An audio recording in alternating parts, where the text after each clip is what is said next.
ஜன்னல் வழி நாள்தோறும் மின்னல் ஒன்று கை காட்டும். அம்மம்மா என்னைத்தான் ஆசைகளில் நீராட்டும். எனக்கும் உனக்கும் இருக்கும் நெருக்கம்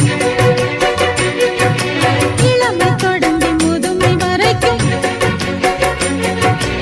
இரவும் பகலும் உறவை வளர்க்கும், இடையில் இருக்கும் தடையை தகர்க்கும்.